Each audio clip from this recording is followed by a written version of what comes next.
वृंदावन से संग पधारे समस्त गंधर्वजन और आप सभी पंजाब निवासी, अमृतसर निवासी, आसपास के क्षेत्रों से जहां से भी आप सब लोग आए हैं, सब वैष्णव भक्त वृंदों को बहुत बहुत जय श्री कृष्ण, जय सिया राम, जय श्री राम, जय श्रीमन नारायण, जय श्रीमन नारायण, हर हर महादेव, हर हर महादेव।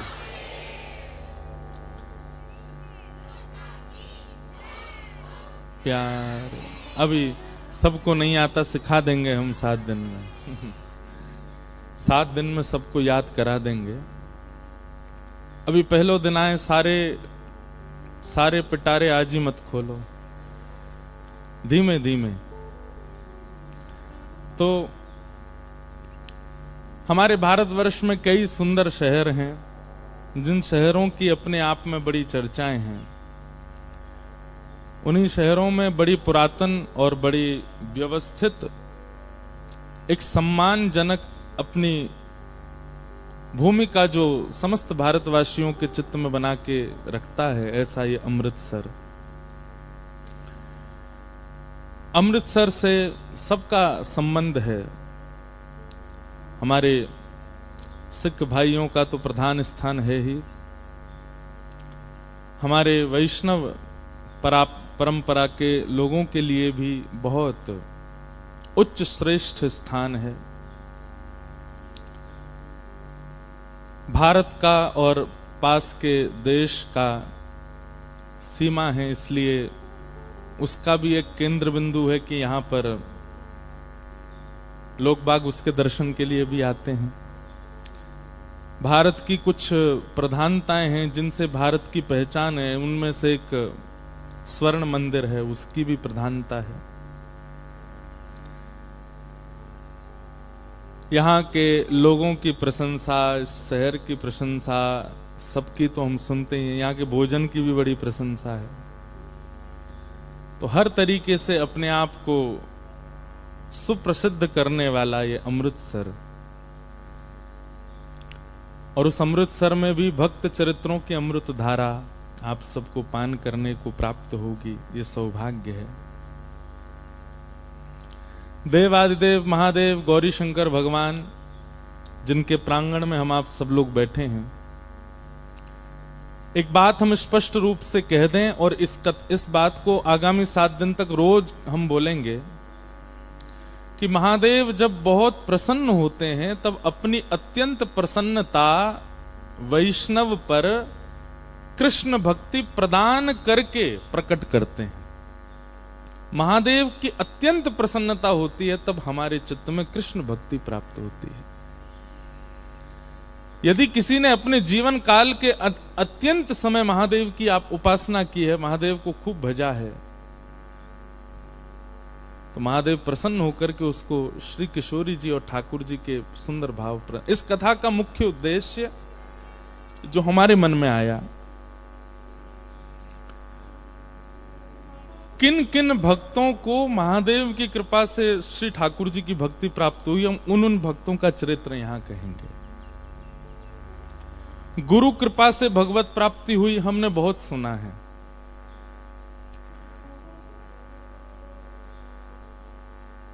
उपासना की पद्धति से, अर्चना की पद्धति से, भजन की पद्धति से, नाम की पद्धति से, कीर्तन से कितनों को वैष्णव भक्तों को भगवत प्राप्ति हुई, ये सब हमने सुना है। पर महादेव ने प्रसन्न होकर के कितनों को भक्ति प्रदान की, ये अब हम सुनेंगे। पहली बात तो क्या भक्ति प्रदान करने वाला, सब लोग बहुत सावधानी से सुनिएगा, महादेव कृष्ण भक्ति प्रदान करते हैं तो क्या महादेव ठाकुर जी से छोटे हैं? सबसे पहली बात, ये कंपटीशन आप लोगों को नहीं करना है। अगर आप महादेव की आराधना करते हैं तो नित्य कीजिए, उस आराधना में कोई आपको कटौती नहीं करनी है। आप कह रहे हैं कि महादेव प्रसन्न होकर के कृष्ण भक्ति देते हैं, तो इसका मतलब क्या, तो महादेव छोटे हैं कृष्ण बड़े हैं? नहीं, ये दोनों सम हैं। शिव द्रोही मम दास कहावा, सो नर सपने मोहे न पावा। 3 प्रकार के दर्शन होते हैं ठाकुर जी के।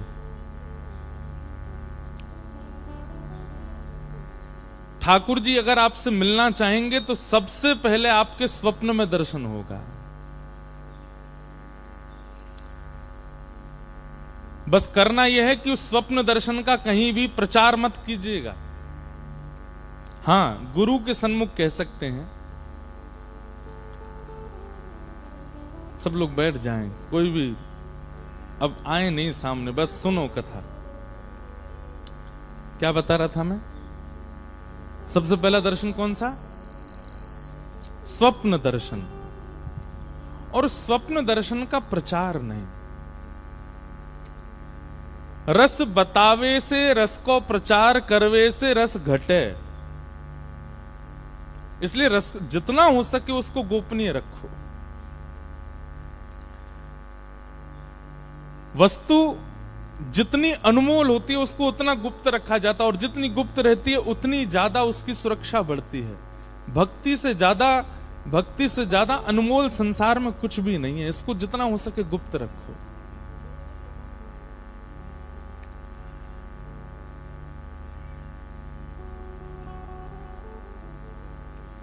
तो स्वप्न दर्शन जब आपको अनेक बार स्वप्न, प्रत्यक्ष ठाकुर जी नहीं दिखेंगे। दिखना यदि स्वप्न में प्रारंभ होगा तो सबसे पहले आपको भगवत धामों के दर्शन होंगे। जैसे वृंदावन का दर्शन होगा, यमुना जी का दर्शन होगा, निकुंजों का दर्शन होगा, कुंज लताओं का दर्शन होगा। केवल मंदिर दिख जाएगा, वैष्णव दिखेंगे, ठाकुर जी नहीं दिखेंगे। भगवत संबंधी धामों का, तीर्थों का, इनका दर्शन होना प्रारंभ होगा। धीरे धीरे फिर उसी दर्शन में ठाकुर जी के अंगों का दर्शन। कभी केवल भुजाई दिखेगी, कभी केवल चरण ही दिखेंगे, कभी केवल वक्ष ही दिखेगा, कभी केवल कट्टी कौंधनी दिखेगी। फिर उसका भी अनंत काल तक दर्शन करने के बाद फिर ठाकुर जी ग्रीवा दिखेगी, कभी मुकुट दिखेगा, कभी कर्ण दिखेंगे, कभी तिलक दिखेगा। प्रत्यक्ष संपूर्ण ठाकुर जी नहीं दिखेंगे। नहीं तो स्वप्न में ही गोविंदाय नमो नमः सीधे भगवत धाम की प्राप्ति हो जाएगी। हां, आपके सेवा के ठाकुर जी दिख जाएंगे प्रत्यक्ष। राधा रमन लाल जी दिखेंगे प्रत्यक्ष, बिहारी जी दिखेंगे प्रत्यक्ष। पर जो मूल स्वरूप श्री ठाकुर जी का प्रत्यक्ष है वो परिपूर्ण रूप से स्वप्न में नहीं दिखेगा। कभी कभी कुछ झलक दिखेगी। और स्वप्न दर्शन जब आप अनंत काल तक करते रहोगे और किसी से उसकी चर्चा नहीं करोगे, गोपनीय रखोगे, तो वही स्वप्न दर्शन फिर धीरे धीरे जागृत अवस्था में अनुभव के रूप में होने लगेगा। अनुभूति कैसी होगी? कभी बैठे हैं और बैठे बैठे सुगंधी आने लग जाए। बहुत सावधानी से सुनिएगा। कभी बैठे बैठे सुगंधी आने लग जाए, गुलाब की सुगंध आ रही है। अब आपके मन में भाव क्या आएगा कि कहीं गुलाब रखा होगा या कहीं इत्र होगा। सूर्य नारायण से भी रुका नहीं जा रहा है। वो कह रहे हैं हम भी आएंगे कथा में।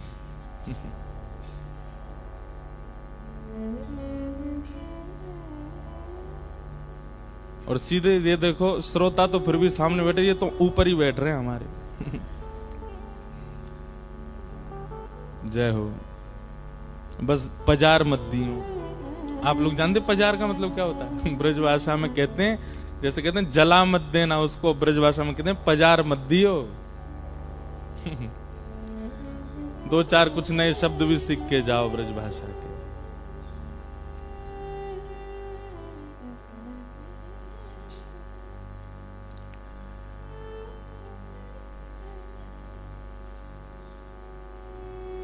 तुम निवेदन कर रहे थे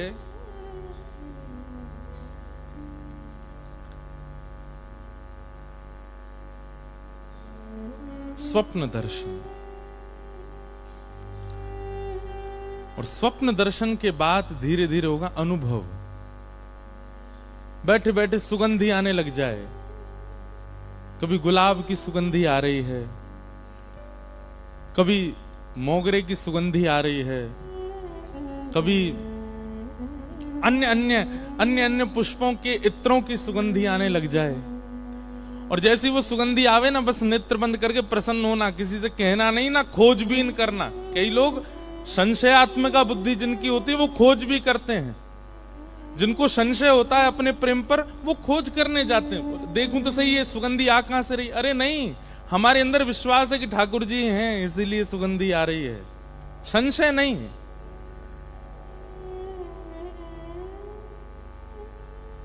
कई बार पता क्या होता है, जब भक्ति पर संशय होता है ना, प्रेम पर संशय होता है, तो फिर ठाकुर जी भी जबरदस्ती पुष्प प्रकट कर ही देते हैं। बोले ले तो संशय है, हाँ गुलाब धरो ही है।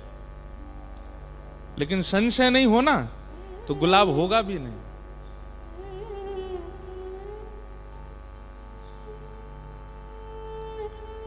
तो प्रथम होगा स्वप्न दर्शन और दूसरा होगा अनुभव। कभी इत्र की कोई सुगंधी, कभी चल रहे हैं कहीं जा रहे हैं तो कोई नूपुर का कोई भाग दिख गया, कहीं कोई पीरा, कोई पीरे पटके की कोई चीर मिल गए। भैया ये हेलीकॉप्टर अभी मत उड़ाई हो, ये जब कोई भजन कीर्तन चले तभी उड़ाई हो, नहीं तो यहाँ पे बैठ के सबरे बागा बॉर्डर चले जाएंगे। हाँ, हमको बस कथा में बहुत ज्यादा शांति चाहिए और कुछ दो चाय मत दो, बस हम बोलते रहें उतनी देर आप श्रवण करो। तो अनुभव दर्शन। कभी ऐसा अनुभव होने लग जाए कि बोलो वृंदावन बिहारी लाल की जय। श्री कृष्ण गोविंद हरे मुरारी, हे नाथ नारायण वासुदेवा। श्री कृष्ण गोविंद हरे नारायण वासुदेवा। श्री कृष्ण गोविंद हरे। कानों में मकराकृत कुंडल पहन रखे हैं, हाथन में वंशी है, चरण में ऐसी पादुका हैं, आदि आदि सब वर्णन करते थे। अब उनको अपनी भक्ति पर संशय नहीं है। वो जो अनुभव होता था गा देते थे, ठाकुर जी वैसे ही दिखते थे सामने। ये अनुभव दर्शन है। हरि दर्शन की प्यासी अखियां, हरि दर्शन की प्यासे, हरि दर्शन की प्यासी अखियां, हरि दर्शन की प्यासी। केसर तिलक मोतिन की माला, वृंदावन के वासी। केसर तिलक मोतिन की माला, वृंदावन के वासी। तिलक मोतिन की माला, वृंदावन के वासी।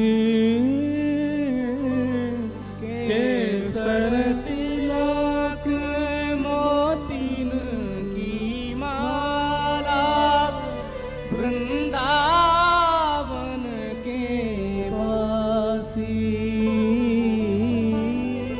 नेह लगाए त्याग गए तृण सम नेह लगाए त्याग गए तृण सम डार गए गल फांसी अखियां हरि दर्शन की प्यासी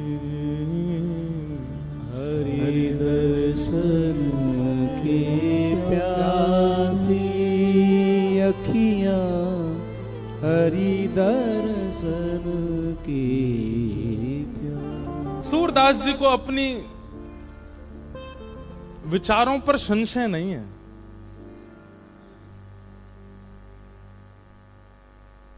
ठाकुर जी अगर इस श्रृंगार में हैं तो श्री सूरदास जी को किसी से पूछने की आवश्यकता नहीं है। उनको विश्वास है कि ठाकुर जी ऐसे ही हैं, इसी श्रृंगार में होंगे। ऐसी पाग है, ऐसी लटकन है, ऐसे नेत्र हैं, ऐसे अधर हैं, ऐसे गाल हैं, ऐसे कपोल हैं, और फिर ठाकुर जी वैसे ही उनको अनुभव कराते हैं।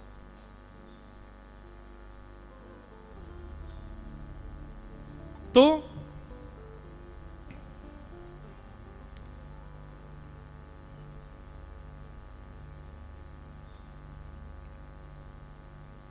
प्रथम है स्वप्न दर्शन और दूसरा है अनुभव दर्शन। और अनुभव यदि कभी कुछ हो रहा हो तो उस पर संशय मत कीजिएगा, उसको रीचेक करने मत जाइएगा कि मैं देखूं तो सही जो मुझे अनुभव हो रहा है वो सच है कि नहीं। आप विश्वास रखो सत्य ही है। मोर पिछ पड़ा हुआ दिख जाए तो उस पर यह चिंतन नहीं होना चाहिए कि मोर निकल के गया है। श्याम सुंदर गए और उन्हीं के पंच मोर पिछ में से एक गिर गए हो मेरे पास, धर लिया उठा, उस पर फिर रीचेक नहीं करना उसको। विश्वास अनुभव के प्रति। तो सबसे पहला स्वप्न, दूसरा अनुभव, और इन दोनों में यदि आप पास हो गए तो तीसरा होगा प्रत्यक्ष। सामने खड़े ही हो जाएंगे आकर के। त्रिभंग ललित श्याम सुंदर, बंक नयन, बंक मुस्कान। ठाकुर जी कैसे हंसते हैं। हमारे श्री चतुर्भुज दास जी कहते हैं, बंक चितई मुस्काए के सुंदर वदन दिखा। ठाकुर जी की मुस्कान भी बांकी, मतलब अब बांके तो टेढ़े मेढ़े हूं मैं। मुस्कान कैसी टेढ़ी मेढ़ी है सके, मुस्कान तो एक ही शेप में होती, पर नहीं, ठाकुर जी हंसते भी टेढ़े मेढ़े। ऐसे नटखटे, एक बार तो या गालते हंसेंगे, फिर दूसरी बार या गालते हंसे, दोनों गालनते एक संग ना हंसे, कभी यहां थे कभी वहां थे। बंक चितय मुस्काए के। तो प्रथम है स्वप्न दर्शन, दूसरा है अनुभव दर्शन, और तीसरा है प्रत्यक्ष दर्शन। हम सबकी इच्छा प्रत्यक्ष दर्शन की है, पर पहले दो तो करो। हम सबको स्वप्न में कभी ना कभी अनुभव होता है, परंतु हम तुरंत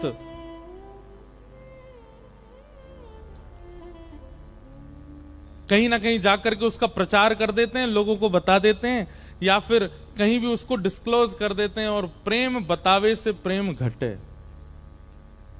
प्रेम तो घटेगा। मुझे आचार्य चरण का नाम याद नहीं, हमारे ब्रज के एक आचार्य थे, वे अपनी शिखा में, चोटी में एक सूत बांध करके और ऊपर एक खुंटी से उसको बांध देते थे, और हाथ में कलम और पुस्तक लेके बैठते थे।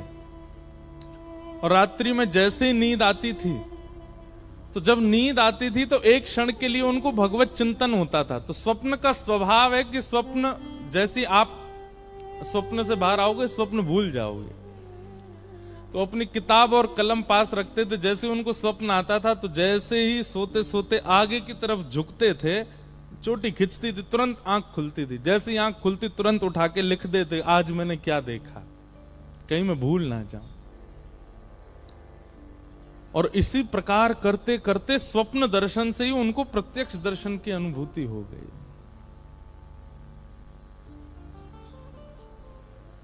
ये तीन प्रकार।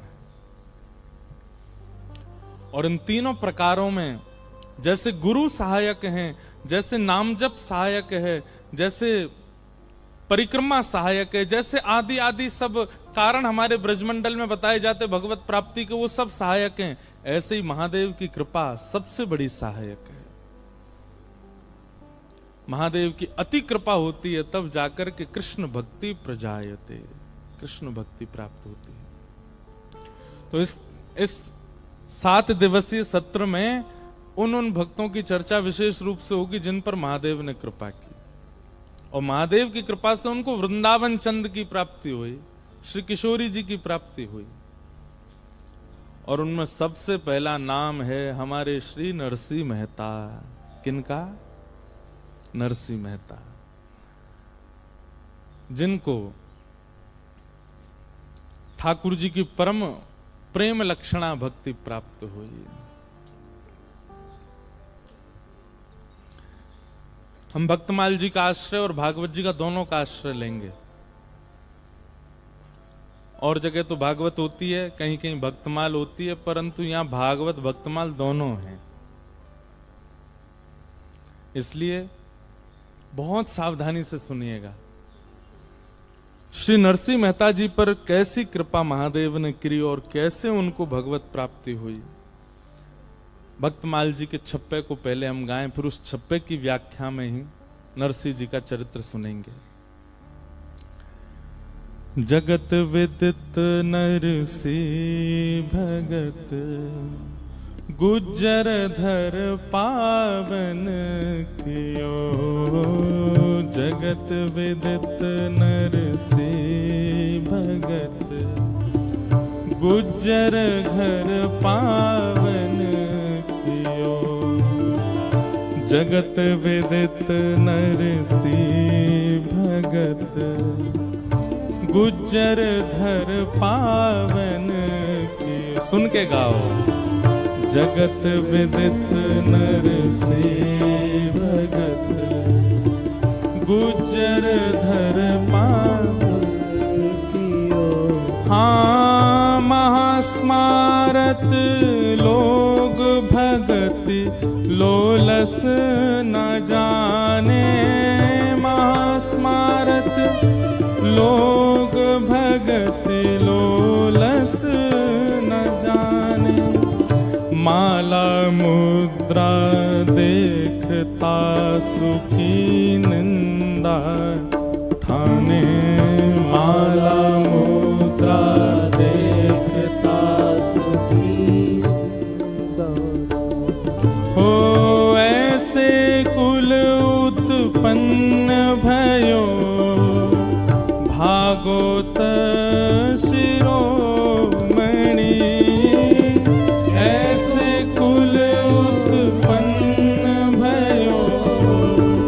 भागवत शिरोमणि, ऐसे कुल उत्पन्न भयो।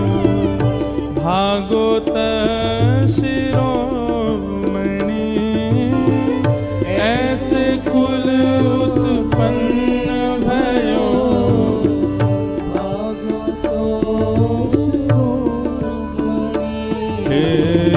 ऊसरते सर कियो, खंड दोष ही खोयो जिन।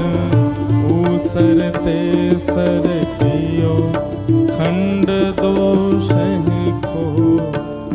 हाँ बहुत ठोर पर चौदियो, रस रीति भक्ति हृदय खानी। बहुत ठोर पर चौदियो, रस रीति भक्ति जहाँ। हाँ जगत विदित नरसिंह भगत, गुज्जर धन पावन।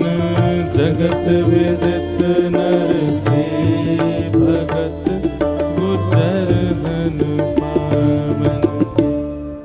जगत विदित श्री नाभाजी कहते हैं, 2 भक्त ऐसे हैं भक्तमाल के जिनको पूरा विश्व जानता है।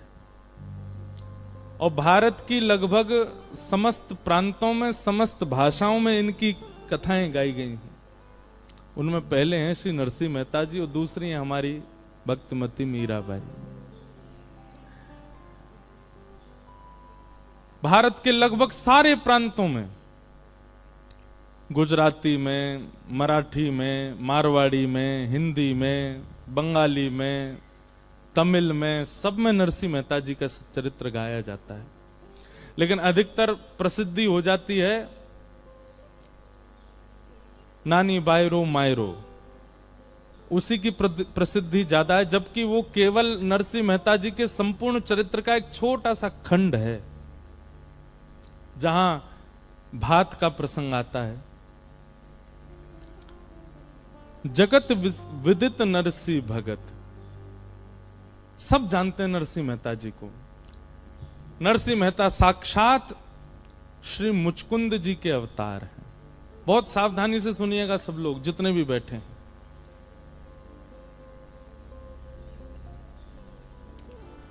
भागवत जी में कथा आती है कि एक मुचकुंद नाम के देव हुए और एक बार देवासुर संग्राम में उन्होंने देवताओं के पक्ष से अकेले ही दैत्यों से युद्ध किया और इस युद्ध में देवताओं को उन्होंने विजय प्राप्त कराई। जब देवताओं ने ये देखा तो प्रसन्न होकर के कहा, मुचकुंद कुछ मांगो, हम तुमसे बहुत प्रसन्न हैं, आपने हम देवताओं की रक्षा के लिए इतना इतना युद्ध किया, कुछ मांगिए वरदान, क्या चाहिए। सब देवता सामने खड़े थे और मुचकुंद वरदान मांगते हैं कि मुझे अखंड निद्रा प्राप्त हो, मैं सोना चाहता हूं और ऐसा सोना चाहता हूं कि मैं बस सोता ही रहूं, जब उठूं मेरी नींद कोई भंग करे तो जल करके भस्म हो जाए, मुझे सोने दे। क्यों? क्योंकि दैत्यों से युद्ध करने में अनेक युगों तक मुचकुंद सोए नहीं थे। अच्छा, वास्तव में देखो, एक मेरी बात बहुत ध्यान से सुनिएगा, भक्त का एक स्वरूप ऐसा भी होता है कि कहीं उसकी बहुत प्रशंसा ना हो जाए तो वो अपनी भक्ति को किसी दोष की आड़ में छुपा करके बोलता है। बहुत सावधानी से सुनिएगा इस बात को। कहीं मेरी प्रशंसा ज्यादा ना हो जाए इसलिए वो अपनी भक्ति को किसी दोष की आड़ में छुपा लेता है। जैसे, ए भैया तुम रात में कहां जाते हो? अब जाते तो हैं श्री राधा कुंड, जाते तो हैं श्री वृंदावन, जाते तो हैं राधा रमन जी की देहली पे, जाते तो हैं राधा वल्लभ जी में। कई भक्त ऐसे हैं वो शयन के बाद मंदिरों की देहली पे बैठे रहते हैं, वहां बैठे बैठे श्री किशोरी जी को याद करते हैं। लेकिन कहीं हमारी ज्यादा प्रशंसा ना हो जाए तो क्या कह देंगे, अरे वो हमारे नगर में एक जगराता हो रहा है, कुछ लोग जो है नाच रहे हैं, गा रहे हैं, एक ब्याह हो रहा है, उसमें ब्याह में जा रहा हूं, थोड़ा माहौल देख के आऊंगा। अब उस करने क्या जा रहा है? भक्ति, लेकिन छुपा कहां रहा है? एक दोष की आड़ में। कई लोग ऐसे होते हैं, यह भी एक दोष है, वो अपनी भक्ति को ऐसे प्रकट कर देते हैं कि सामने वाले को सोचना भी ना पड़े, उसको पता चल जाए कि ये भगत है। क्या बात है भैया, आप इतने उतावले क्यों हो रहे हो? कहां क्या करें, अब आप आ गए हो, नहीं तो 7 बजे मैं तो परिक्रमा चला ही जाता हूं, अब 7:30 बज रहे हैं, अब आपकी वजह से मैं थोड़ा विलंब हो रहा है मुझे। भक्ति प्रकट कर दी। कुछ संतों से यह भी सीखिए कि भक्ति को कैसे दोष में छुपाना है। सामने वाले को तो यूं लगे, अरे राम राम, ये तो महादोषी है, इसके अंदर तो महासंसारी गुण है। भैया नजर आपको नहीं लगती, नजर आपके स्वरूप को नहीं लगती, नजर आपकी भक्ति को लगती है। उस भक्ति को बचाओ। अपनी नजर उतरवाते रहते हो, अपने रूप के ऊपर जो है कालो टीका लगवाते रहते हो, सब काम करवाते हो, भक्ति को नजर लग रही है। और आजकल सबसे ज्यादा लग रही है। हमारी भक्ति दिन प्रतिदिन क्षीण होती जा रही है। उसके लिए एक यह उपाय है, क्या कि अपनी भक्ति के साधन को एक दोष बता करके, सामने वाले को तो यूं बता दिया, कहां जा, हमें नींद आ रही बहुत जोर से, भैया थक गए, हम तो हार गए, बता रोम रोम दर्द, भैया तुम बैठो, तुम सबरे गप मारो, मैं तो सोवे जा रहा हूं। अरे भैया तो नींद ही आती रहे। सामने वाला आपको दोषी समझे, लेकिन आप कक्ष में जाकर के तुरंत स्नान ध्यान करके आसन लगा के बैठ गए। लेकिन ये होता नहीं है हमसे। हम जब कोई नियम करते हैं तो हमारे अंदर स्वभाव आ जाता है उसका प्रचार करने का। हम स्पष्ट कह देंगे, भैया देखो मेरे पास बैठने का समय नहीं है, मैं जाऊंगा, मेरा भजन का समय हो गया। परंतु यदि भक्ति प्रगाढ़ जब हो जाती है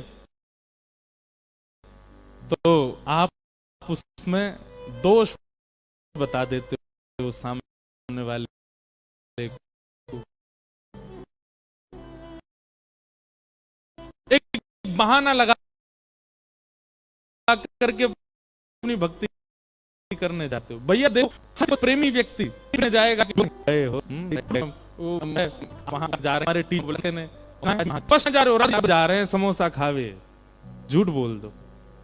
अपनी भक्ति को जितना हो सके उसमें सामने वाले को प्रकट मत करो कि आप क्या करते हैं भक्ति भाव में। परिक्रमा लगाने जा रहे हैं वृंदावन की, कह दो पिक्चर लगी है एक मथुरा में, देखने जा रहे हैं भाई। जब आप संसार के प्रेम भाव में कोई सिखाता नहीं, वहां अपने आप झूठ बोलते हो। अपने आप, अपने झूठ नहीं, छुपाया जाता है प्रेम को, प्रेम को ढका जाता है। ठीक वैसे ही राधारमन जी गए, बिहारी जी गए, वृंदावन परिक्रमा गए, कहीं कथा सुनने के लिए गए, सच बता सकते हैं, कोई दिक्कत नहीं है, लेकिन फिर भी वहां कुछ उल्टा ही बोल जाओ।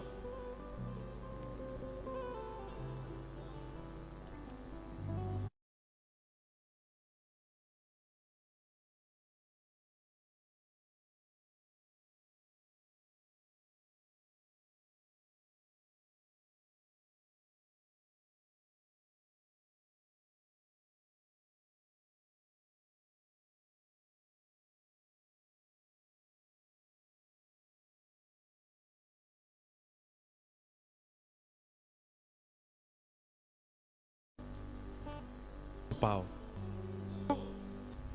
बात सुना रहे। हाँ, ये ऐसे बस याद रखना। हाँ, तो मुचकुंद ने क्या वरदान मांगा बताओ? इतने हजार लोगों में दो ही सुनने? नहीं नहीं, सुनो सुनो, वो तो हमको हम आप लोगों से कह रहे हैं, जब हम पूछ रहे थे सबको बताना चाहिए था ना। हम तो कथा कहते कहते इधर उधर डोले आते हैं। तो मुचकुंद ने वरदान मांगा, और वरदान में क्या कहा कि मुझे अखंड निद्रा प्राप्त हो। तो ये सुनकर के सब देवता आपस में एक दूसरे को देखने लगे, बताओ निद्रा मांग रहा है। तो इंद्र आदि देवता सोचे बहुत दिनों तक इसने जो है जग करके युद्ध किया ना, इसलिए निद्रा मांग रहा है। लेकिन मुचकुंद जानते हैं मन में कि इन सबको तो यही लगे कि मैं सोवे जा रहा हूं, लेकिन वास्तव में मैं तो चिंतन करने जाऊंगा। नारद जी महाराज वहीं खड़े थे। नारद जी समझ गए कि ये मुचकुंद अखंड निद्रा नहीं मांग सकता। इसके सामने देवता खड़े हैं, ब्रह्मा खड़े हैं, इंद्र खड़े हैं, शिव खड़े हैं, सब खड़े हैं। इन सबसे ये चाहता तो कुछ भी मांग सकता था, निद्रा कौन मांगता भाई? भक्त ही समझ पाता है चोरी को। हमारे एक महाराज जी हैं, वो फ्लाइटों में घूमते रहते हैं। उनसे मैंने पूछी, मैंने महाराज जी एक बात बताओ, फ्लाइट में क्यों घूमते हो? तो पता क्या उत्तर दे? बोले परियों को देखने जाता हूं। फ्लाइट में जो फ्लाइट अटेंडेंट रहती है ना, उनको परी बोलते हैं। वो बोले परियों को देखने जाता हूं। अब सामान्य व्यक्ति होगा तो क्या सोचेगा? राम राम राम राम, बताओ ये परियों को देखने जाते हैं ऊपर। लेकिन यहां वो अपनी भक्ति छुपाते हैं। आपके मन में केवल इतना भाव प्रकट कर देते हैं कि वो परी देखने जा रहे हैं। महाराज जी तो देखो फ्लाइट में देखने जा रहे। नहीं, उनका कोई भक्ति स्वरूप है, वो उसको छुपा रहे हैं, आपसे कह रहे हैं कि परी देखने गए। एक बार मैं उनके साथ कहीं गया तो किन्हीं के घर पे गए थे, तो वहां बहन जो थी वो जल लेकर के आई। तो जैसे जल्दी, महाराज जी आप कुछ लेंगे? महाराज जी कहते हैं, बोले कुछ नहीं चाहिए, सब मिल गया। बोले महाराज जी आपने तो कुछ नहीं। नहीं, तेरे चेहरे से नजर नहीं हटती, नजारे हम क्या देखें।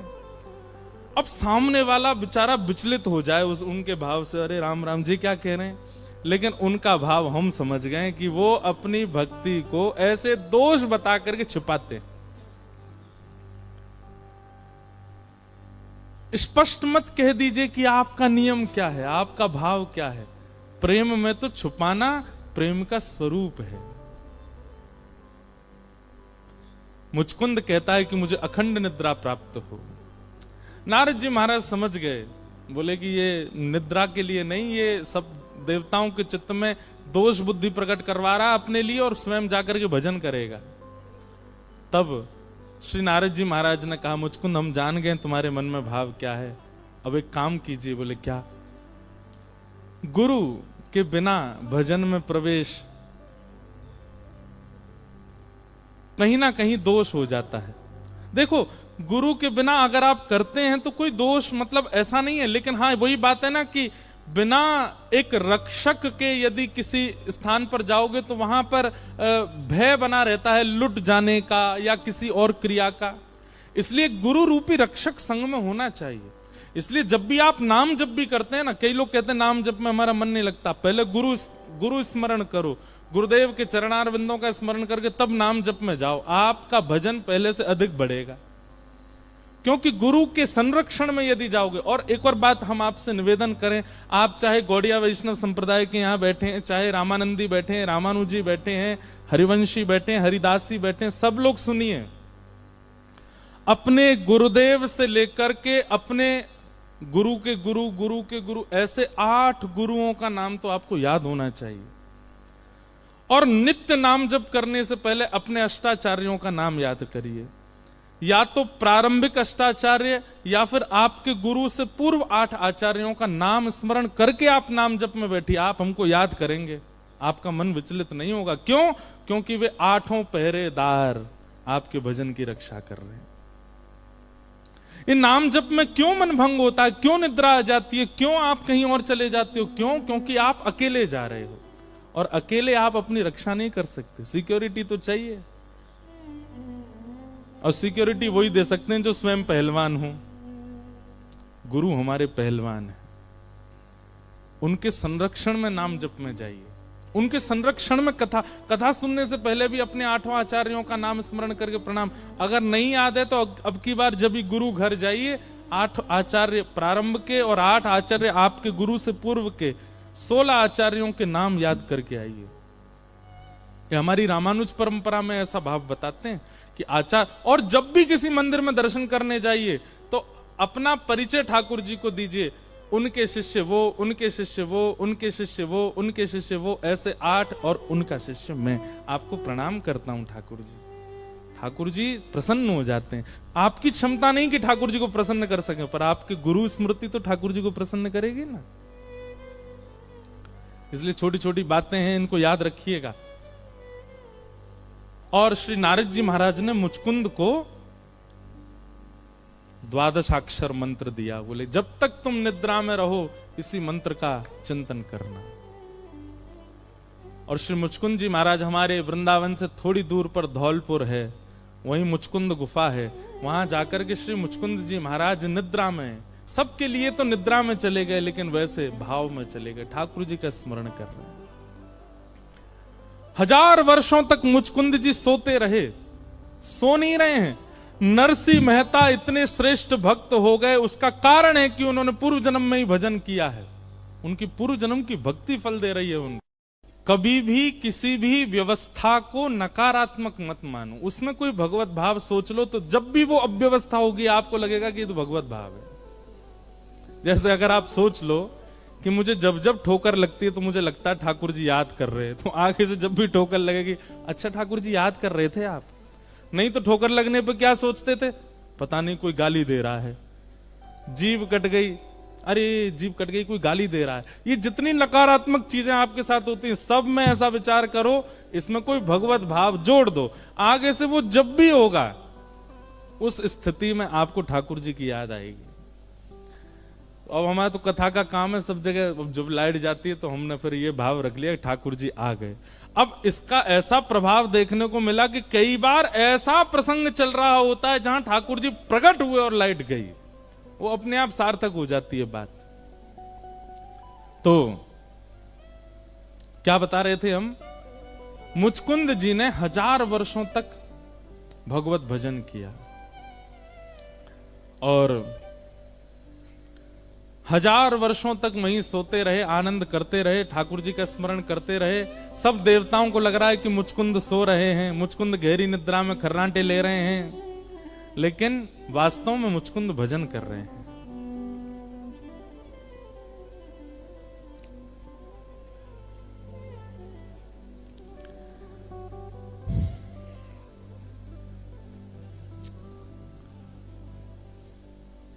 मथुरा पर जब भगवान ब्रज छोड़ के मथुरा आ गए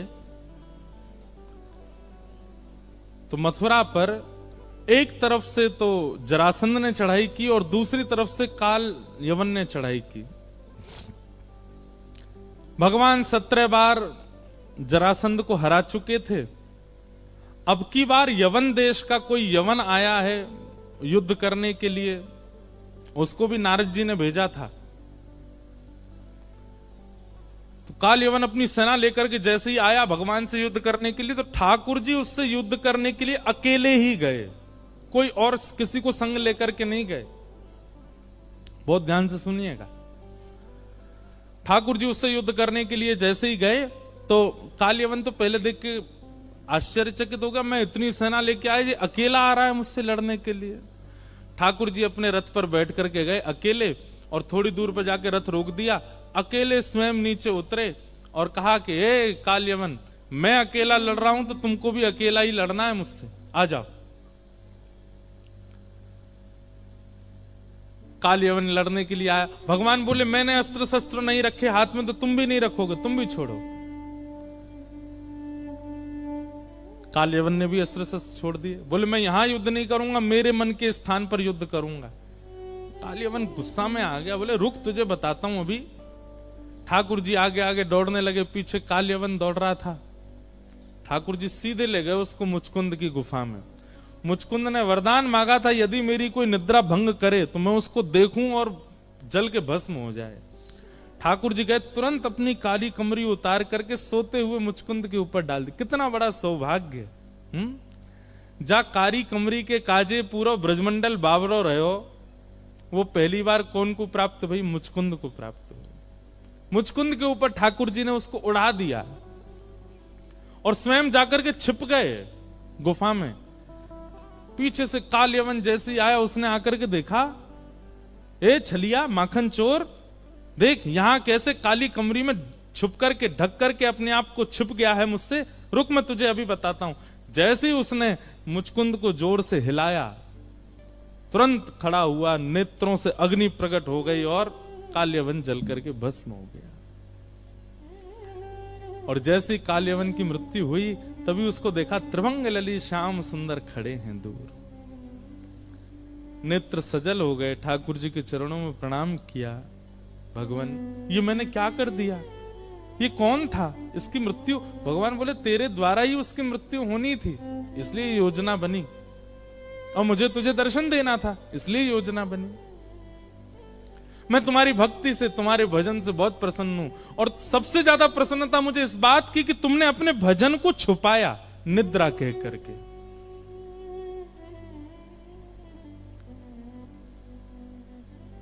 ठाकुर जी मुझ पर अनुग्रह करें, कृपा करें, मैं क्या सेवा करूं आपकी? ठाकुर जी बोले अभी सेवा की आवश्यकता नहीं है, पर जब आवश्यकता पड़ेगी तो तुमको पृथ्वी पर आना पड़ेगा। और ऐसा कहकर के ठाकुर जी दर्शन देकर के चले गए। जब कलयुग प्रारंभ हुआ तो श्रीमद् भागवत जी में वर्णन आता है कि भक्ति महारानी नारद जी को मिलती हैं वृंदावन में, और तब नारद जी ने भक्ति महारानी से पूछा तो भक्ति महारानी कहती हैं, उत्पन्ना द्रविड़ेशाहम वृद्धिम कर्णाटके गताम क्वचित क्वचिन महाराष्ट्रे गुरुजरे जीर्णताम गता। मेरा जन्म कर्नाटक में हुआ, द्रविड़ देश में हुआ, कर्नाटक में पली बड़ी, महाराष्ट्र में थोड़ी बहुत युवा हुई, लेकिन गुजरात में जाके मैं जीर्ण हो गई। ये बात भक्ति महारानी ने नारद जी से कही।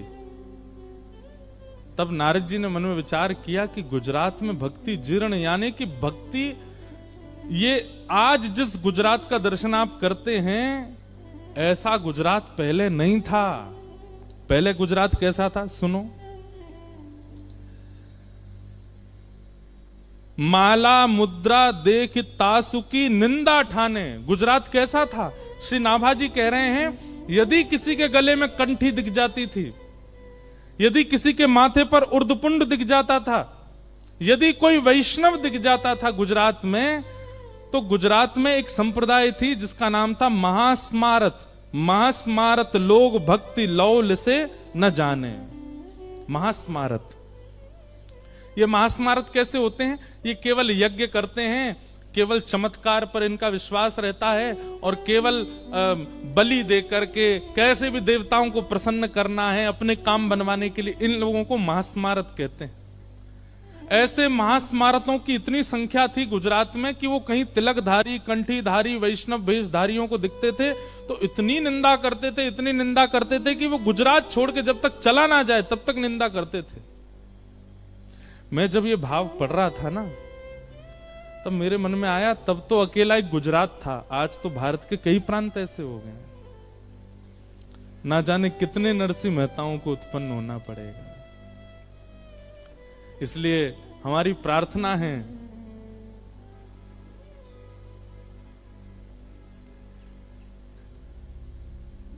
जननी जने सो भक्त जन।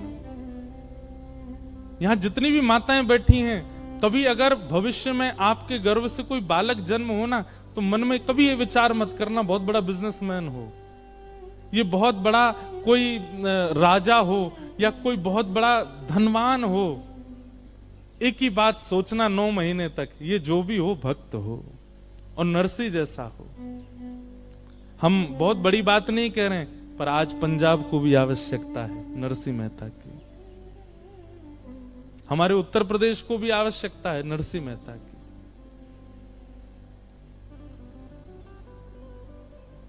जब नारद जी ने सुना गुर्जरे जीर्णताम गता, उसी समय नारद जी के मन में आने लगा कि भाई इस गुजरात को कैसे संभाला जाए। तब नारद जी भगवान के पास गए और कहा कि भक्ति से हमको जो डिटेल मिली है, इस वक्त भारत में सबसे ज्यादा जो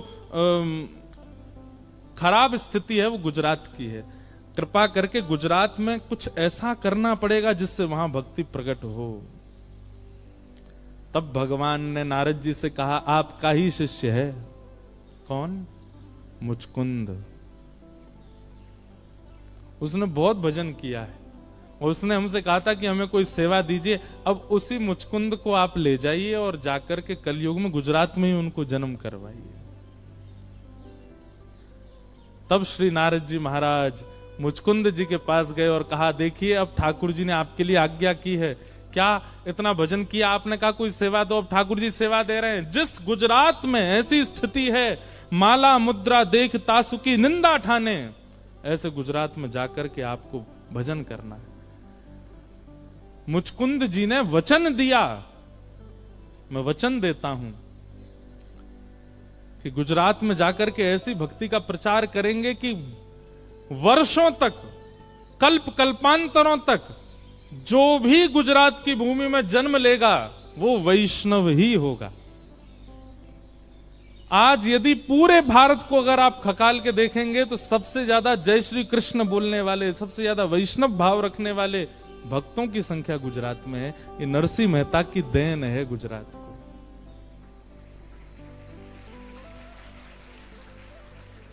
हम तो भैया प्रार्थना करेंगे कि एक नरसिंह पंजाब में भी हो। पंजाब की भक्ति में कोई कमी नहीं है। हमारे वृंदावन में, मथुरा में सबसे ज्यादा वैष्णवन की जो भीड़ है वो पंजाब की है। सबसे ज्यादा वृंदावन में बिहारी जी को हमारे सबकी फैन फॉलोइंग बटी हुई है। जैसे सबके सोशल मीडिया है ना, सबकी फैन फॉलोइंग, ऐसे बिहारी जी की, राधा वल्लभ जी की, राधा रमन, सबकी फैन फॉलोइंग बटी हुई है। बिहारी जी की सबसे ज्यादा पंजाब की है। तो आप सब लोग भाग्यशाली हैं, ऐसे जन्मे हैं। तो भगवान की इच्छा हो गई कि कलयुग में नरसिंह मेहता को भेजो पृथ्वी पर। और मैं इसीलिए कहता हूं भैया, अगर हम कृष्ण भक्ति करने के लिए पृथ्वी पर आए हैं तो इसका मतलब हम नहीं आए हैं, ठाकुर जी ने भेजा है।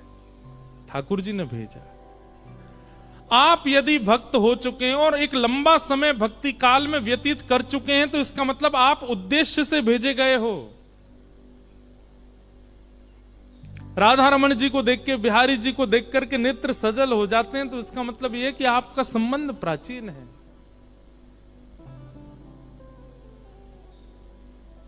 कई जन्मों से बुला रहे हो, कोई तो नाता जरूर होगा। नजरों से नजरें मिला न पाऊं, मेरी नजर का कसूर होगा। तुम ही तो मेरे माता पिता हो, तुम ही तो मेरे बंधु सखा हो। कितने रिश्ते तुम संग मेरे, कोई तो रिश्ता जरूर होगा। हम कुछ तो हैं ठाकुर जी के। और एक बात बोलूं, तुम मानो चाहे मत मानो, पर मोह तो भरोसा है, मोह तो विश्वास है कि हम पूर्व में ठाकुर जी के कुछ तो रहे होंगे। कछु नहीं तो श्याम सुंदर जब चल के गए होंगे तो उनके पामन के नीचे एक छेटाई बन के आके मर गो होंगे, तभी या जन्म में कथा वक्ता बन के आए गए। हमारी पूनम दीदी पूर्व जन्म की कछु तो हैं, ये मक्खी होंगी जरूर है। और बिन बनाती भाई काऊ दिना ठाकुर जी खीर पे जाके बैठ गई होंगी। सो ठाकुर जी ने कही बड़ो रस चाख रही है, चल जा कलयुग में जाके खूब रस प्रवाह करियो। तो अब हम अपने आप को ऐसे तो कह नहीं सकते कि हम सूरदास रहे होंगे, हम कुंभन दास रहे होंगे, मक्खी चेंटी बोल सकें। कुछ तो हैं, हमने देखा तो है उनको। तो भगवान की आज्ञा से गुजरात में भक्त नरसी का प्रादुर्भाव हुआ। बोलो भक्त वत्सल भगवान की। नरसी मेहता जी का जन्म हुआ। अब देखो, बहुत ध्यान से सुनना, जो लोग भक्ति के पथिक हैं, जो भक्ति मार्ग में चलते हैं, भक्ति मार्ग आसान नहीं है, कठिन तो है। नरसी मेहता जी का चरित्र सुनो। हम पूरा चरित्र नहीं कहेंगे, वहां तक कहेंगे जहां तक महादेव की कृपा हुई। और महादेव की कृपा के बाद अगर अच्छा लगेगा तो फिर कल सुनाएंगे उससे आगे। पर मूलतः महादेव की कृपा कहां तक होती है वो प्रसंग हम सुनाएंगे। नरसी मेहता जी की माता जी श्री लक्ष्मी गौरी मेहता, और उनके पिताजी का नाम कृष्ण दामोदर दास मेहता। इनकी दो संतान थी। नरसी मेहता जी के एक बड़े भैया हैं, बड़े भैया का नाम था वंशीधर मेहता। बहुत सावधानी से सुनो सब लोग, इधर देखो। नरसी मेहता जी अपने बड़े भैया से इतने छोटे हैं कि जब नरसी मेहता जी का जन्म हुआ तब इनके भैया ब्याहे ठ्याए थे, इनके भैया का ब्याह हो चुका था। मतलब बहू के आगे देवर का जन्म हुआ, भाभी के आगे। इतने छोटे हैं अपने बड़े भैया से श्री नरसी मेहता जी। नेक नेक आगे खिसकाओ सब लोग, और जो जहां हैं वहीं बैठ जाओ, बस बिना बोले चाले आ जाओ।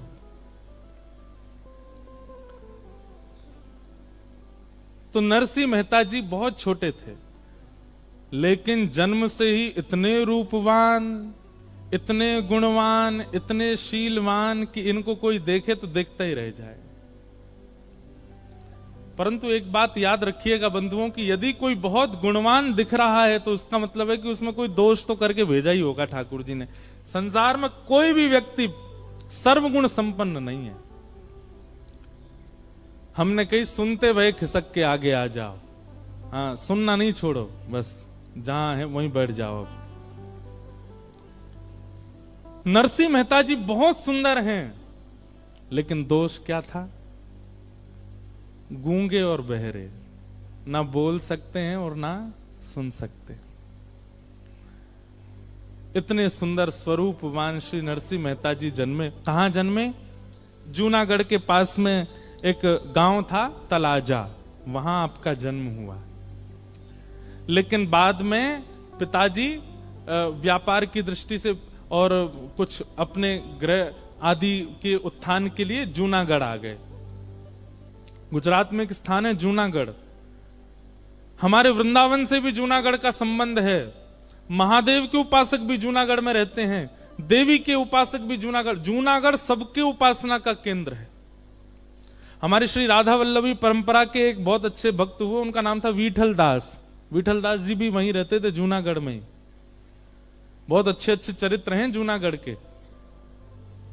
श्रीमद् भागवत में दत्तात्रेय जी का प्रसंग आता है। दत्तात्रेय जी का स्थान जूनागढ़, वहां पर गिरनार पर्वत है।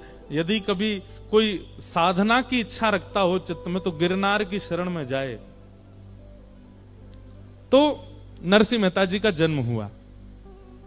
आपके माताजी पिताजी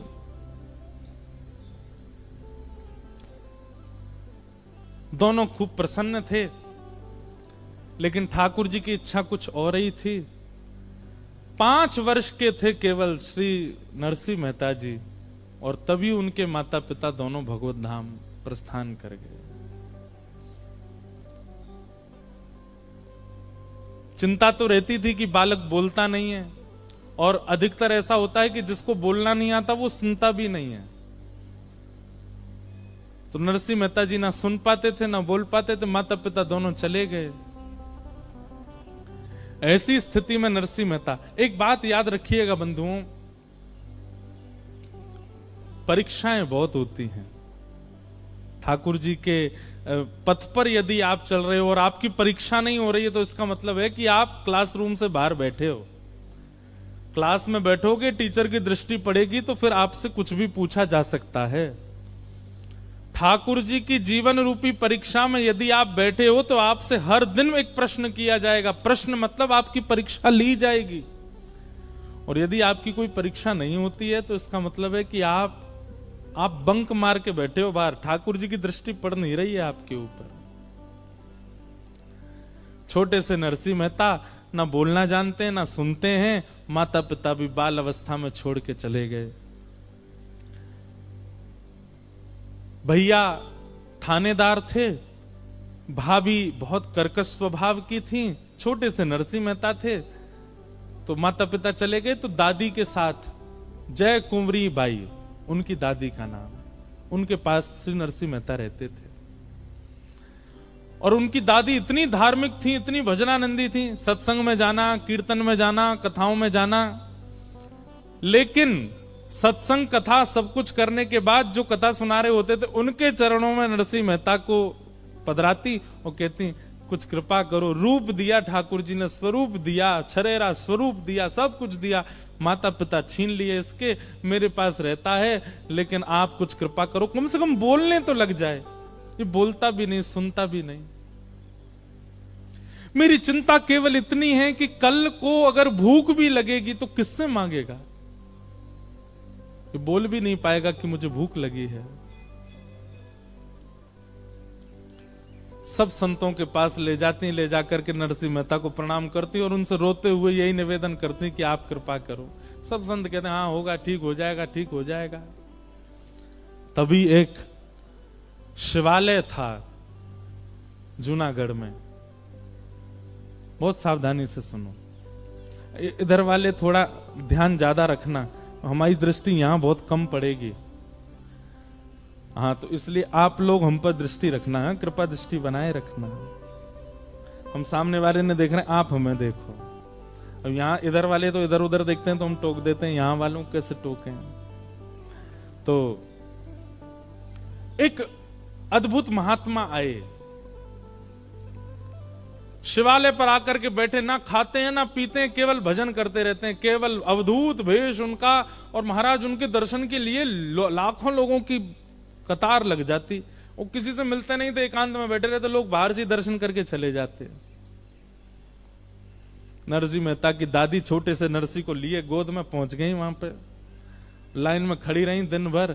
जब समय आया तो बाबा ने किधर दृष्टि देखो, ने किधर दृष्टि डालो। अरे आप दुनिया को मत देखो, किसी का काम नहीं बना, मेरा काम आप बना दो बस। मेरा बालक है छोटा सा, मेरी आयु का पता नहीं कब चली जाऊं, इसके माता पिता है नहीं, ऐसा रूपवान स्वरूपवान भेजा है, कम से कम इतनी तो आप कृपा कर दो, ये बोलने लग जाए। पता नहीं क्यों उन महात्मा के नेत्र खुले, और जैसे ही उन्होंने नरसिंह मेहता को देखा, मंद मंद मुस्का रहे अपनी दादी की गोद में, तुरंत उस बालक को भीतर बुलाया और दादी लेकर के, जय कुंवरी बाई नरसिंह मेहता को लेकर के भीतर गई। और भीतर जाकर के जैसे ही नरसिंह मेहता के रूप से घुंघराले केश हैं, कटाक्ष ठाकुर जी जैसे नेत्र हैं। ठाकुर जी जब अपने वैष्णव भक्त को भेजते हैं अपनों जैसे ही बनाते हैं कई बार, और कई बार अगर ठाकुर जी को वैष्णव ठाकुर जी जैसा नहीं दिखे तो ये समझिए वहां को हृदय ठाकुर जी जैसा है। कई लोग होते हैं सुंदर नहीं है लेकिन फिर भी बहुत भक्त हैं, तो इसका मतलब हृदय ठाकुर जी जैसा है। नरसिंह मेहता के रूप को देख करके और उनके सौम्यता को देख करके वो महात्मा बड़े प्रसन्न हो गए। सिर पर हाथ फेरते हुए बोले, बोलो बेटा राधे कृष्ण। 3 बार बोले, बोलो बेटा राधे कृष्ण राधे कृष्ण राधे कृष्ण। और 3 बार राधे कृष्ण जैसे ही सुना, चौथी बार नन्हे से नरसिंह मेहता 5-6 वर्ष की आयु में पहली बार बोल पड़े राधे कृष्ण। अब बताऊं भेद क्या था। नरसिंह मेहता गूंगे नहीं थे, लेकिन संसार कहीं मुझे अपनी माया में घेर ना ले इसलिए जानबूझ करके बोल नहीं रहे थे। ठीक ऐसा ही चरित्र श्रीमद् भागवत में आया है जड़ भरत जी का। उनका नाम जड़ भरत इसलिए पड़ा क्योंकि वो जान मूर करके जड़ बने थे। एक चौपाई नहीं है कोई, वैसे ही किसी संत का हमने सुना था, लेकिन लिखने योग्य और याद करने योग्य बात है। जो अपनों सुख चाहे हो तो मूर्ख बन के रहो। क्या? अपना सुख चाहते हो तो मूर्ख बन के रहो। आप जितने ज्यादा प्रबुद्ध बन करके रहोगे उतनी ज्यादा संसार आपको परेशान करेगा। चाय पीने की अरे हम बना के लाते हैं बढ़िया हैं, इलायची महाराज और क्या बोलते हैं उसको, अदरक ले, काली मिर्च ले, बढ़िया बना दी तो रोज तुम ही खोजे जाओगे। कहां हो? जल्दी आओ, बाइक पे बैठ के चाय बना जाओ हमारे लिए। लेकिन पहली बार में ही चाय ऐसी बना के पिवा दी कि महाराज नरक की याद आ गई। अगली बार कहोगे चाय बनाओ, भाई तू बैठो ही रहे, तू मत बना। लेकिन ये जानबूझ के नहीं करना है। भजन के लिए अगर ऐसा करना पड़े संसारियों के सामने तो ये बहुत अच्छा है। भाई अगर हमने ज्यादा अपनी प्रबुद्धता दिखा दी तो ये सबरे तो हमको लगा देंगे संसार में। इसलिए नरसिंह मेहता वो गूंगे नहीं थे। वो महात्मा पहचान गए कि ये बालक गूंगा नहीं है, ये तो कोई पूर्व जन्म का साधक है। कहीं संसार मुझे ना बोलने में लगा दे, संसार मुझे अपना ना बना ले, इसलिए जन्म से ही करके बैठा है कि मैं बोलूंगा नहीं। अब तो महाराज राधे कृष्ण उनसे क्या बुलवाया, राधे कृष्ण राधे कृष्ण। कहां तो 5 वर्ष तक बोले नहीं और अब बोलना शुरू किया तो अब शांत हुए नहीं। अब तो चलते हैं तो राधे कृष्ण, बैठते हैं तो राधे कृष्ण, रोते हैं तो राधे कृष्ण, भूख लगती है तो राधे कृष्ण, प्यास लगती है तो राधे कृष्ण। 24 घंटा उठते बैठते चलते फिरते। अब तो उनको शांत करना पड़ता है। अरे नरसी थोड़ा शांत है जा। शांत भी होते हैं तो जैसे मक्खी भिनभिनाती है ना, ऐसे राधे कृष्ण राधे बोलते ही रहते हैं। कहां तो बोले नहीं, और बोले तो केवल भगवत कथा भगवत चिंतन। ऐसे श्री नरसिंह मेहता। दादी बड़ी प्रसन्न है अब, लेकिन नरसिंह मेहता भी ऐसे भूख लगती है तो ऐसे राधे कृष्ण राधे कृष्ण राधे कृष्ण। भूख मांगते तो हैं भोजन पर राधे कृष्ण कह के ही मांगते हैं। लेकिन ठाकुर जी जब तराशने पर आते हैं तो एक आध बार में ठाकुर जी का मन नहीं भरता है। कुछ दिन बाद दादी भी चल बसी, माता पिता भी चले गए, दादी भी चली गई, अकेले नरसिंह रह गए। छोटे से नरसिंह मेहता, भाई तो थानेदार हैं, पूरे दिन काम पे रहते हैं, अकेली भाभी हैं घर पे। और भाभी बड़ी उग्र स्वभाव की, बड़ी विचित्र स्वभाव की थी। नरसिंह मेहता तो जाते थे,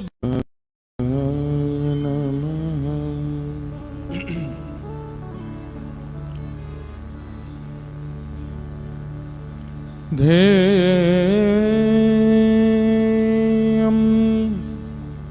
सदा। तुरंत उस बालक को भीतर बुलाया और दादी लेकर के, जय कुंवरी बाई नरसिंह मेहता को लेकर के भीतर गई। और भीतर जाकर के जैसे ही नरसिंह मेहता के रूप से घुंघराले केश हैं, कटाक्ष ठाकुर जी जैसे नेत्र हैं। ठाकुर जी जब अपने वैष्णव भक्त को भेजते हैं अपनों जैसे ही बनाते हैं कई बार, और कई बार अगर ठाकुर जी को वैष्णव ठाकुर जी जैसा नहीं दिखे तो ये समझिए वहां को हृदय ठाकुर जी जैसा है। कई लोग होते हैं सुंदर नहीं है लेकिन फिर भी बहुत भक्त हैं, तो इसका मतलब हृदय ठाकुर जी जैसा है। नरसिंह मेहता के रूप को देख करके और उनके सौम्यता को देख करके वो महात्मा बड़े प्रसन्न हो गए। सिर पर हाथ फेरते हुए बोले, बोलो बेटा राधे कृष्ण। 3 बार बोले, बोलो बेटा राधे कृष्ण, राधे कृष्ण, राधे कृष्ण। और 3 बार राधे कृष्ण जैसे ही सुना, चौथी बार नन्हे से नरसिंह मेहता 5-6 वर्ष की आयु में पहली बार बोल पड़े राधे कृष्ण। अब बताऊं भेद क्या था। नरसिंह मेहता गूंगे नहीं थे, लेकिन संसार कहीं मुझे अपनी माया में घेर ना ले इसलिए जानबूझ करके बोल नहीं रहे थे। ठीक ऐसा ही चरित्र श्रीमद् भागवत में आया है जड़ भरत जी का। उनका नाम जड़ भरत इसलिए पड़ा क्योंकि वो जान मूर करके जड़ बने थे। एक चौपाई नहीं है, कोई वैसे ही किसी संत का हमने सुना था, लेकिन लिखने योग्य और याद करने योग्य बात है। जो अपनों सुख चाहे हो तो मूर्ख बन के रहो। क्या? अपना सुख चाहते हो तो मूर्ख बन के रहो। आप जितने ज्यादा प्रबुद्ध बन करके रहोगे उतनी ज्यादा संसार आपको परेशान करेगा। चाय पीने की अरे हम बना के लाते हैं बढ़िया हैं, इलायची महाराज और क्या बोलते हैं उसको, अदरक ले, काली मिर्च ले, बढ़िया बना दी तो रोज तुम ही खोजे जाओगे। कहां हो? जल्दी आओ, बाइक पे बैठ के चाय बना जाओ हमारे लिए। लेकिन पहली बार में ही चाय ऐसी बना के पिवा दी कि महाराज नरक की याद आ गई। अगली बार कहोगे चाय बनाओ, भाई तू बैठो ही रहे, तू मत बना। लेकिन ये जानबूझ के नहीं करना है। भजन के लिए अगर ऐसा करना पड़े संसारियों के सामने तो ये बहुत अच्छा है। भाई अगर हमने ज्यादा अपनी प्रबुद्धता दिखा दी तो ये सबरे तो हमको लगा देंगे संसार में। इसलिए नरसिंह मेहता वो गूंगे नहीं थे। वो महात्मा पहचान गए कि ये बालक गूंगा नहीं है, ये तो कोई पूर्व जन्म का साधक है। कहीं संसार मुझे ना बोलने में लगा दे, संसार मुझे अपना ना बना ले, इसलिए जन्म से ही करके बैठा है कि मैं बोलूंगा नहीं। अब तो महाराज राधे कृष्ण उनसे क्या बुलवाया, राधे कृष्ण राधे कृष्ण। कहां तो 5 वर्ष तक बोले नहीं और अब बोलना शुरू किया तो अब शांत हुए नहीं। अब तो चलते हैं तो राधे कृष्ण, बैठते हैं तो राधे कृष्ण, रोते हैं तो राधे कृष्ण, भूख लगती है तो राधे कृष्ण, प्यास लगती है तो राधे कृष्ण। 24 घंटा उठते बैठते चलते फिरते। अब तो उनको शांत करना पड़ता है। अरे नरसी थोड़ा शांत है जा। शांत भी होते हैं तो जैसे मक्खी भिनभिनाती है ना, ऐसे राधे कृष्ण राधे बोलते ही रहते हैं। कहां तो बोले नहीं, और बोले तो केवल भगवत कथा, भगवत चिंतन। ऐसे श्री नरसिंह मेहता। दादी बड़ी प्रसन्न है अब, लेकिन नरसिंह मेहता भी ऐसे भूख लगती है तो ऐसे राधे कृष्ण राधे कृष्ण राधे कृष्ण। भूख मांगते तो हैं भोजन पर, राधे कृष्ण कह के ही मांगते हैं। लेकिन ठाकुर जी जब तराशने पर आते हैं तो एक आध बार में ठाकुर जी का मन नहीं भरता है। कुछ दिन बाद दादी भी चल बसी, माता पिता भी चले गए, दादी भी चली गई, अकेले नरसिंह रह गए। छोटे से नरसिंह मेहता भाई तो थानेदार हैं, पूरे दिन काम पे रहते हैं, अकेली भाभी हैं घर पे। वो भाभी बड़ी उग्र स्वभाव की, बड़ी विचित्र स्वभाव की थी। नरसिंह मेहता तो जाते थे बाहर, भाई इनके रोज इनके लिए काम धंधा ढूंढ के आते। पढ़ाई लिखाई इन्होंने की नहीं, इनका मन ही नहीं था, हमें कुछ बनना ही नहीं तो फिर पढ़े क्यों। तो भाई बोले भाई तुम कुछ किया धरा करो, कहीं बर्तन मांजने की सेवा पूछे आए, कहीं कोई और सेवा पूछे आए, कहीं कोई और सेवा पूछे आए, लेकिन जहां भी जाते नरसिंह मेहता कुछ नहीं करते। लेकिन जहां भी सत्संग होता, कहीं भजन मंडली बैठी होती, वहां जाकर के प्रेम से भजन कीर्तन करते, भंडारा पाते, इसी में सुख मिलता नरसिंह मेहता को।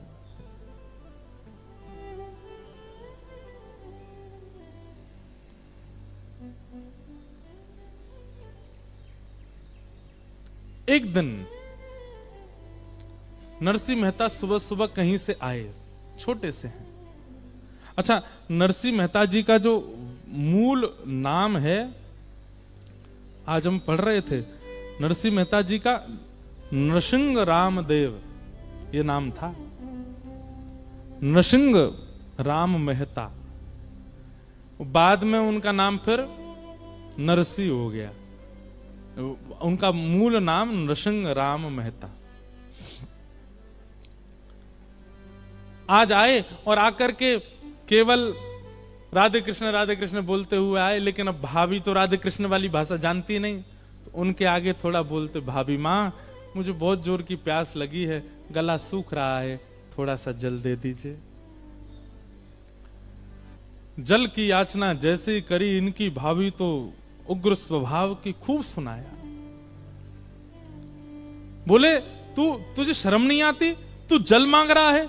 तेरे भैया रात दिन मेहनत करते हैं, खून पसीना एक करते हैं, उसके बाद थोड़ा समय मिलता 2 रोटी खाने के लिए यहां आते हैं, तू कुछ नहीं करता, पूरे दिन पड़ा रहता है। इतने काम धंधे तेरे चालू करवाए, उनमें भी तू कुछ नहीं कर पाया, 1 रुपया कमा के घर नहीं लाता, घर के किसी भी कार्य में हाथ नहीं बटाता, पूरे दिन पड़ा रहता, पड़ा जो है मोटा हो रहा है, और आज मुझसे जल मांग रहा है। तेरे जैसे देवर को अगर मुझे छूट मिल जाए तो जल नहीं विष पिलाना चाहिए। एकमात्र, अब देखो ठाकुर जी की लीला, भाई छोड़या बंधु छोड़या जग सोई, साधुअन संग बैठ। सबकी कथा सुन लीजिए, सारे भक्तन के सबसे पहले संसार ही छुड़वाए ठाकुर जी ने। इसलिए भैया जाकू संसार ते बहुत मोह हो ना, ठाकुर जी तने दूर ही रही हो। इसका मतलब ये नहीं है कि नरसिंह मेहता की तरह सब भगवत धाम चले जाएंगे, पर आपका ममत्व कम हो जाएगा। ऐसो दुख दी जो ही माही, हमारे हरिवंश परंपरा के श्री भोरी सखी कहती हैं, बस्ती छोड़ एकांत बिठावो, बातन सो घबराही, ऐसो दुख दीजो ही माही। संसार को ये दुख लगता है, परंतु भक्त को बहुत अच्छा लगता है, उसको सबसे दूर कर देते हैं ठाकुर जी। आज भाभी ने रोष करके, चिल्ला करके, डांट करके, निकल जा घर से बाहर, करता धरता कुछ है नहीं, पानी मांग रहा है मुझसे। बंधुओं, नरसिंह मेहता ने ना एक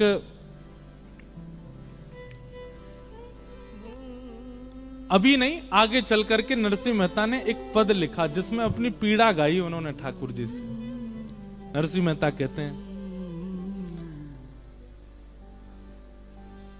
बालापन से आफत आई, मात पिता तज दीना, हाय दास ने क्या कीना। हे नाथ, मैंने ऐसा क्या किया जो मेरे साथ ऐसा सब कुछ हुआ? बोले क्या हुआ? बालापन में माता पिता छोड़ के चले गए, मां का दूध 6 महीना पिता पाल के चल दीना, सभी कुकर्म किए जिस तन से, घर घर भीख मांग लीना। युग युग जन्म गर्भ के भोगे, अबहु प्रभु को ना चीन्हा। राज्य विभीषण रावण मुक्ति, भक्ति पवन सुत वर दीना। हाय दास ने क्या कीन्हा। आपने मुझ पर कृपा क्यों नहीं की नाथ, सब पर कर रहे हो। सबरी गणिका तार कसाई, सबरी गणिका तार कसाई। नरसिदास ने कहा की ना, हाय दास ने कहा की ना। मुझ पर कृपा क्यों नहीं है नाथ आपकी, सब पर अनुग्रह कर रहे हैं, तो फिर मुझे क्यों बिसरा रहे हो नाथ। आज जब भाभी ने कर्कश वाणी बोली तो पहली बार नरसिंह मेहता के नेत्र सजल हो गए। क्या मैं इतना अभागा हूं। बचपन से आज तक मैंने कोई सुख की याचना की नहीं, देखा भी नहीं, जल भी अब नसीब नहीं है। कोई खीर मांगी हो, 56 भोग मांगे हो, जल ही मांगा। मेरा जल मांगना इतना कष्टदायी बन रहा है।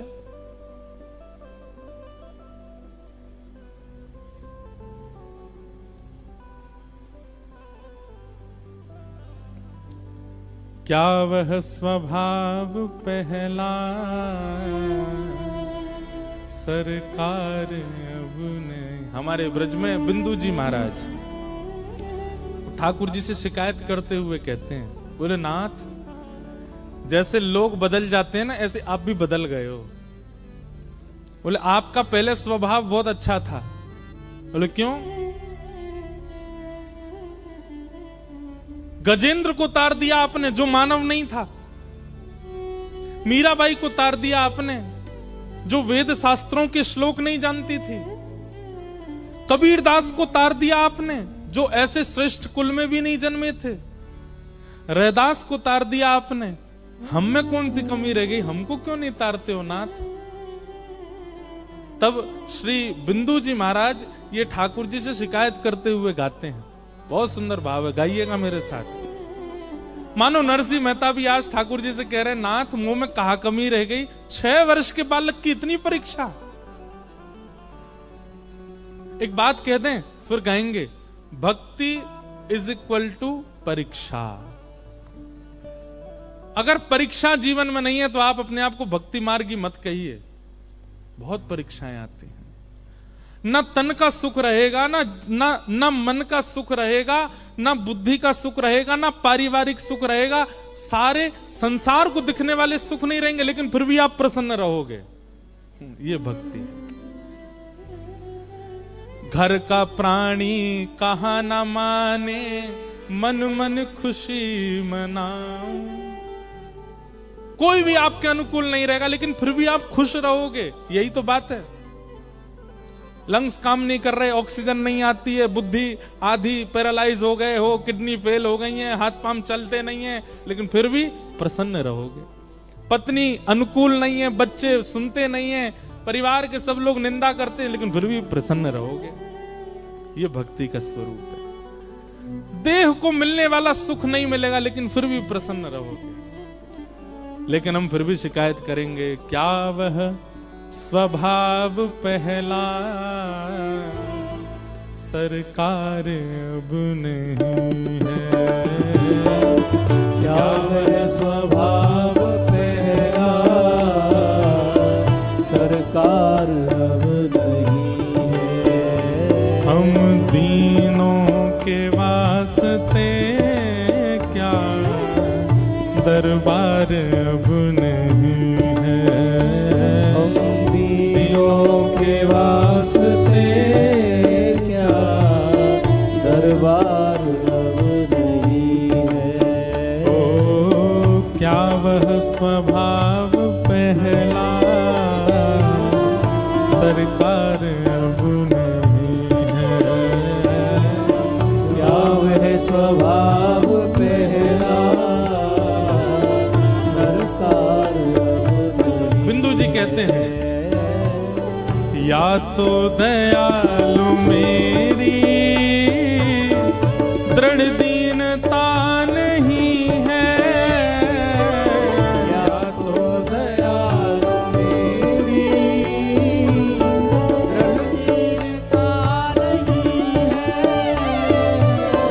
या तो दयालु मेरी दृढ़ दीनता नहीं है, या तो दयालु मेरी दृढ़ दीनता नहीं है, या दीनों की तुम्हें ही दरकार अब नहीं है, या दीनों की तुम्हें ही दरकार करताल बजा के गाओ। हे क्या वह स्वभाव पहला सरकार अब नहीं है, क्या वह स्वभाव पहला सरकार अब नहीं है। पहले तो बिंदु जी ने खुद को कोसा, या तो दयालु मेरी दृढ़ दीनता नहीं है, मेरी दीनता में कोई कमी है। लेकिन थोड़ी देर बाद कह रहे हैं नहीं नहीं मैं तो दीन पूरा हूं। लगता है आपको दीनों की जरूरत ही नहीं है आजकल, आपको भी चतुर लोग ही ज्यादा प्रिय लगते हैं, दीन प्रिय नहीं है। क्या वह स्वभाव पहला सरकार अब नहीं है, क्या वह स्वभाव पहला सरकार कुल वृंदावन बिहारी लाल की।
थे जिस हृदय से आश्रय अनाथ लाखों, पाते थे जिस हृदय से आश्रय अनाथ लाखों, पाते थे जिस हृदय से आश्रय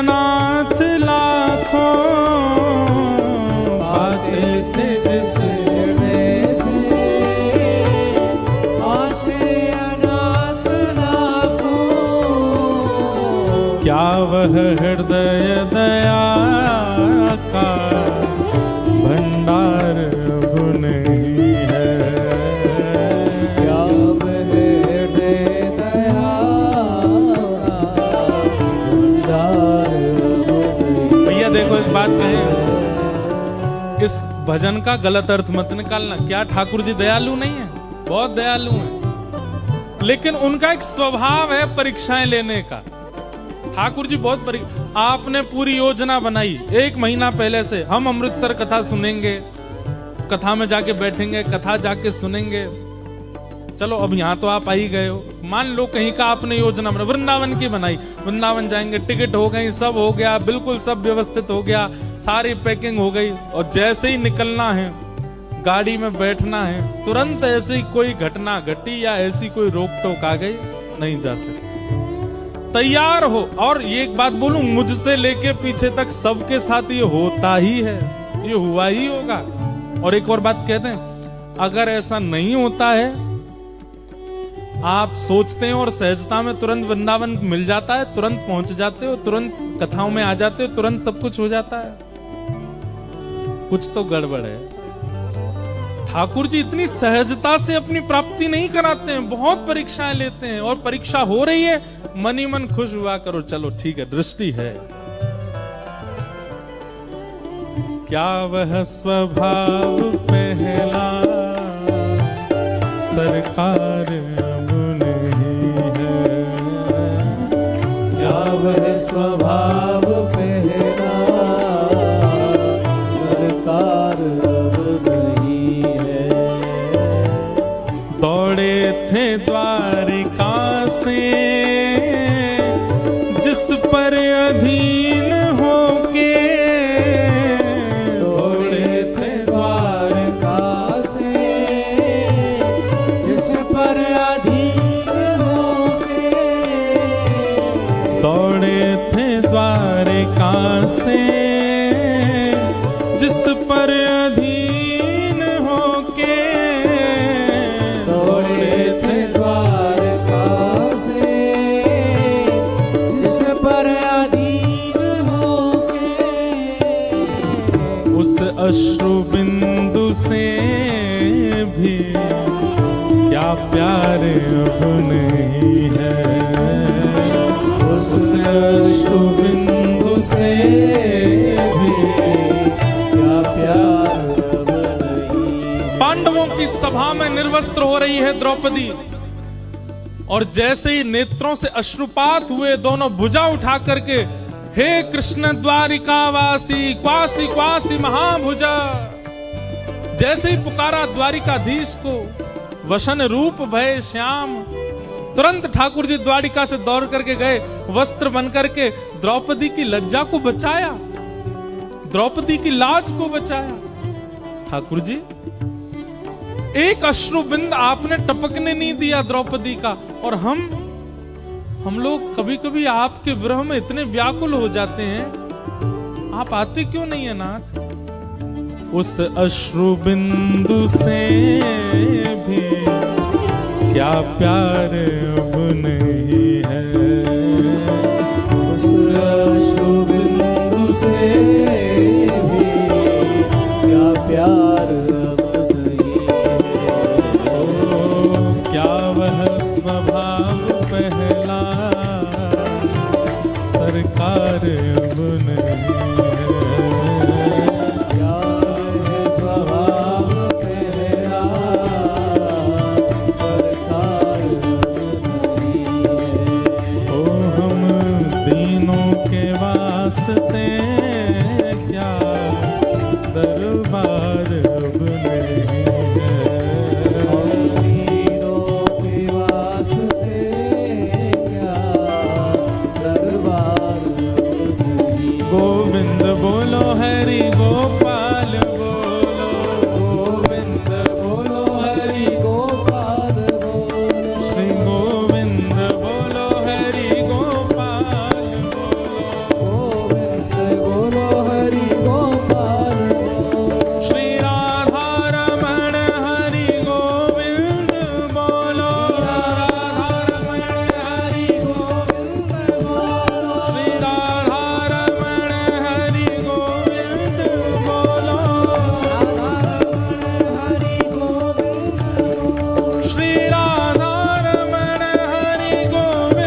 नरसिंह मेहता की परीक्षाएं विश्राम नहीं हुई। घर से निकाल दिया भाभी ने। अब कहां जाएं? अच्छा, एक वर्णन आता है नरसिंह मेहता जी के चरित्र में कि भक्त को तो व्याकुल होना नहीं चाहिए ऐसी स्थिति से, पर एक क्षण के लिए थोड़े व्याकुल हुए नरसिंह। क्यों? कभी अकेले गए नहीं कहीं, और छोटी सी अवस्था, 6 वर्ष के 7 वर्ष की आयु अभी। एक क्षण के लिए व्याकुल हुए, लेकिन दूसरे क्षण तुरंत संभाल लिया स्वयं को। और कई कथा में सुना था कि निराश्रितों के आश्रय केवल महादेव हैं। जिनका कोई नहीं, जिनका कोई आश्रय नहीं, उनके महादेव। वो आशीश्वर हैं, सब पर आशीष बनाते हैं, सबको अपना आश्रय देते हैं। कहीं कथा में सुना था नरसिंह मेहता ने कि भूत प्रेत जिनको सब लोग भगा देते हैं, उनको भी नरसिंह मेहता, उनको भी महादेव अपने पास रखते हैं। नरसिंह मेहता बोले, स्थिति तो मेरी भी यही है कि भाभी भगा रही है घर से, मैं भी चलूं। और तभी जूनागढ़ के जंगल में जीर्ण शीर्ण एक शिवालय, और छोटे से नरसिंह मेहता जाकर के वहां बैठ गए महादेव के पास।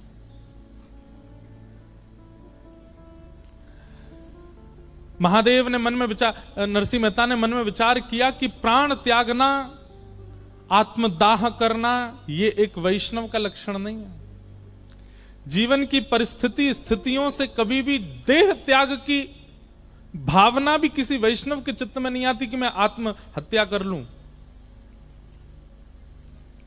लेकिन स्थिति पूरी बन चुकी है नरसिंह मेहता की। नरसिंह मेहता बोले, मैं देह त्याग तो नहीं करूंगा, पर अनशन व्रत करूंगा। और महादेव के सामने बैठ गए।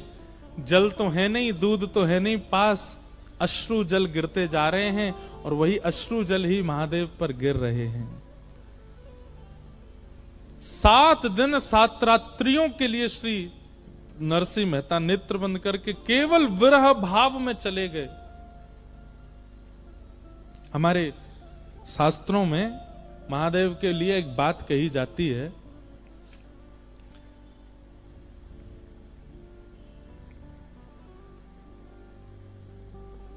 कि महादेव महादेव महादेवेति यो वदेत, एकेन शंभु प्रीता स्यात्, द्वाभ्याम शंभूर्णी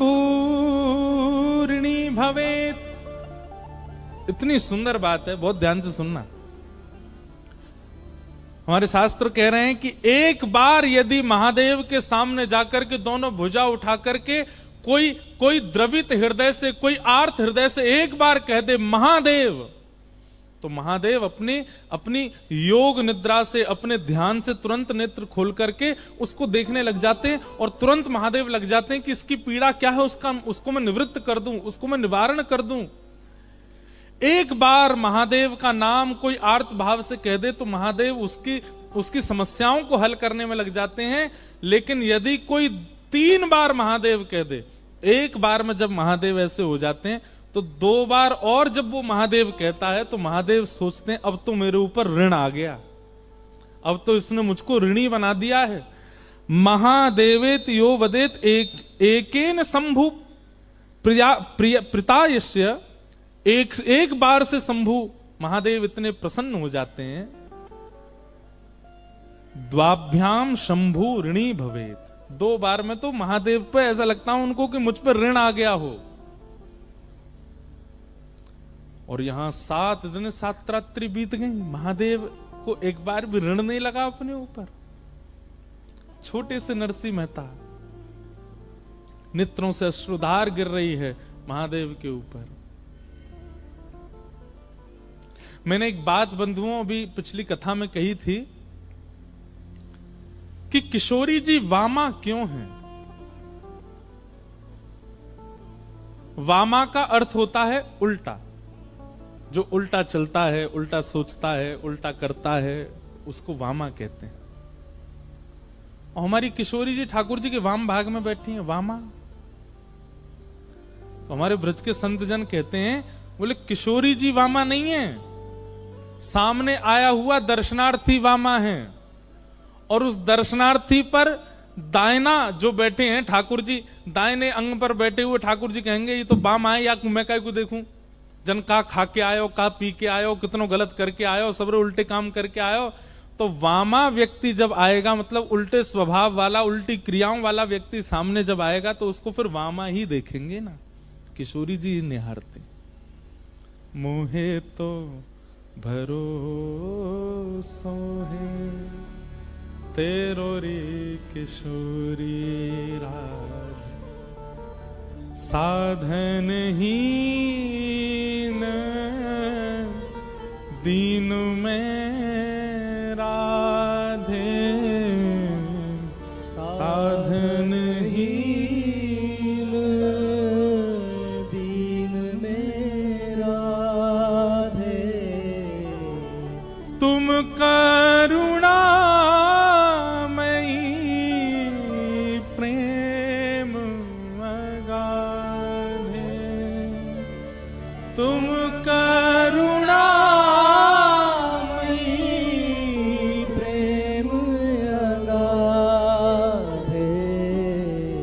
हम लोग अपनी दर्शन में एक परिवर्तन करें। महादेव के मंदिर में गए, राधा रमन जी गए, बिहारी जी गए, राधा वल्लभ जी गए, सीधे जाके श्याम सुंदर पर हमारी दृष्टि पड़ती है, बाद में हम किशोरी जी को देखते हैं। नहीं, पहले जाती किशोरी जी को देखो, चाहे वो गादी जी के रूप में, चाहे वो चूड़ामणि के रूप में है, चाहे वो केवल एक घूंघट, एक पल्लू के रूप में ही बैठी हैं वृंदावन में, पहले जाके उनको देखो। क्यों? क्योंकि हम ना जाने कैसी कैसी क्रियाएं करके आया। ठाकुर जी हम पर कृपा करें, हम पर दृष्टि डालें, इतनी योग्यता हमारी नहीं, इसलिए पहले विनती उनसे करो। मोहे तो भरोसा है तेरो रे किशोरी, मुक्ति भुक्ति ना मागत केवल,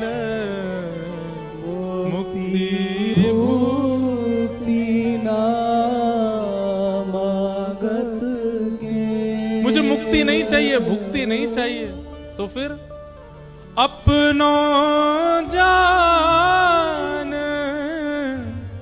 संभालो किशोरी राधे, अपनो जान संभालो किशोरी, और संभालो भी मत, हम आपको पीड़ा नहीं देंगे, हे किशोरी जी आप संभालो मत, अपनो जान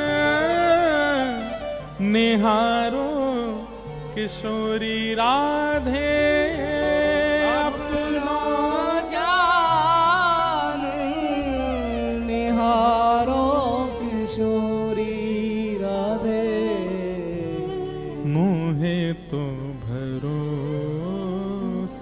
है तेरो रे किशोरी राधे, मोहे तो भरोसा है तेरो रे किशोरी। इसलिए हमारी श्री जी वाम अंग में बैठी, क्योंकि वामा हम लोग हैं, उल्टे हम हैं, क्रियाएं हमारी शुद्ध नहीं है, और वो वाम अंग में बैठकर के ये बात बता रही हैं कि जो वामा प्रकृति के हैं उन पर मैं दृष्टि डालूं, ताकि वो दाहिने में बैठे ठाकुर जी के योग्य बन सके। इसलिए किशोरी जी वाम अंगा है। महादेव ने 7 दिन 7 रात्रि बीत गए, लेकिन नन्हे से बालक नरसी के अनशन पर कृपा नहीं हुई। और जब महादेव की कृपा नहीं हुई, तब पराम्बा जगदम्बा पार्वती जी व्याकुल हो गई नरसिंह मेहता को देख, और गई महादेव के पास। बोले आप, पूरा विश्व आपको भोला भोला कहती है, भोले भंडारी, सहज कृपा करने वाले शिव, और यह नन्ना सा बालक 7 दिन 7 रात्रि से आपका अनशन कर रहा है और आप बिल्कुल मौन अवस्था में हैं। आप कृपा क्यों नहीं कर रहे हैं? महादेव प्रसन्न हो गए। प्रसन्न होकर के महादेव बोले, हम तो पहले क्षण से ही इस पर कृपा करना चाह रहे थे, पर हमारे मन में था हम अकेले नहीं करेंगे और आपसे हम कहेंगे नहीं, करेंगे तो युगल करेंगे कृपा। हम तो प्रतीक्षा कर रहे थे कि आपके चित्त में भावना प्रकट हो इस पर कृपा करने की, तब हम दोनों कृपा करें। मैं तो पहले क्षण से तैयार बैठा हूं उसके पास जाने को, पर प्रतीक्षा आपकी कर रहा था, आपके साथ चलूं और कहूं ना आपसे, आपके मन में आवे कि इस पर कृपा हो, उसकी प्रतीक्षा कर रहा था। कई बार बंधुओं, हार मत माना कीजिए। आपके भजन में, आपके साधन में, आपके भाव में करते करते समय निकल जाए, हार मत मानिए। शायद भीतर कोई अंतरंग, कोई भाव, कोई प्रतीक्षा का कुछ क्रम चल रहा है और वो आपने पूर्ण नहीं होने दिया, उससे पहले आप पीछे मुड़ गए। इसलिए हार मत माना कीजिए भजन में, प्रतीक्षा किया कीजिए। प्रतीक्षा प्रेम में आवश्यक है। 7 दिन 7 रात्रि पूर्ण हुए और नरसिंह मेहता के प्रेमाश्रुओं से वह शिवलिंग गीला हो चुका है। और तभी देवादिदेव महादेव साक्षात पूरे विश्व के संहार कारक श्री आशीश्वर महादेव प्रकट हो गए और अकेले नहीं, साक्षात अपने साथ में परांबा जगदम्बा गौरी को लेकर के प्रकट हुए। दोनों युगल प्रकट हो गए। बोलो देवादेव महादेव शंकर भगवान की। नमः पार्वती पतये हर हर महादेव। प्रकट हो गए। नरसिंह मेहता के नेत्रों पर मानो जैसे कोई सूर्य का प्रकाश पड़ता है ना, तो नेत्रों में एक ऐसा अनुभूति होने लगती है कि मानो कोई प्रकाश आगे से आ रहा हो, थोड़ा छुपाने लगे स्वयं को। ऐसा श्वेत प्रकाश नरसिंह मेहता के मुखमंडल पर आने लगा और तभी नेत्र खोल करके देखा। ध्याये नित्यम महेशम रजत गिरिनिभम, मानो जैसे चांदी का पर्वत प्रकट हो गया हो। चारु चंद्रावतमशम, चारु चंद्रमा, द्वितीया का चंद्रमा अपने मस्तिष्क पर धारण किया। रत्ना कल्पोज्वलांगम पयुष मृगवरा भीति हस्तम प्रसन्नम, प्रसन्न मुद्रा है। पद्मासीनम समन्ता, पद्मासन में बैठे हैं। स्तुतम अमर गणई, बड़े बड़े निर्मलात्मा शुद्धात्मा जिनकी स्तुति गा रहे हैं, ऐसे महादेव प्रकट हो गए। नरसिंह मेहता सामने बैठे हैं।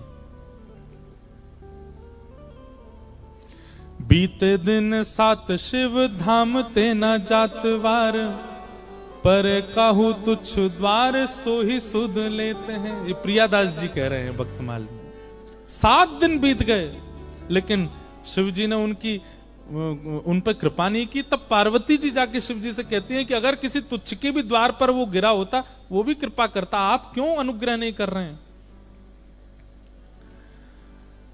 तब महादेव कृपा करके आए और प्रकट होते ही महादेव ने नरसिंह मेहता के अश्रु पहुंच करके तुरंत क्या बोले कि बोले बर मांग आज मांग वो न जानत हूं, तुम जोई प्यारो सोई देवो चित चेत है।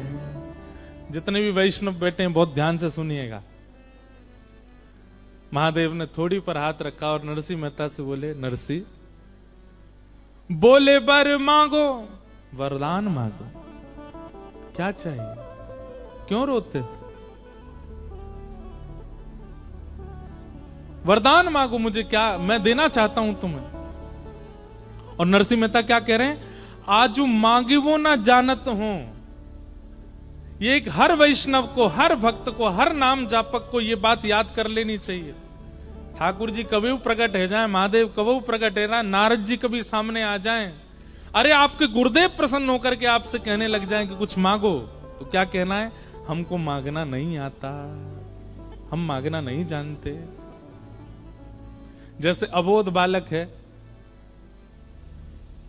कोई करोड़पति घर आ जाए, बालक से कहो जा बेटा थोड़ा प्रणाम कर, 2-4 हजार रुपया तो दे ही देगा। बालक जाके उसको प्रणाम करे, अरे बेटा क्या चाहिए, एक टॉफी दिला दो। वो करोड़पति से भी एक टॉफी ही मांगता है, क्योंकि अबोध है, अज्ञानी है। ऐसे अबोध अज्ञानी बन जाए करो, हमें तो कुछ पता ही ना कहा चाहिए।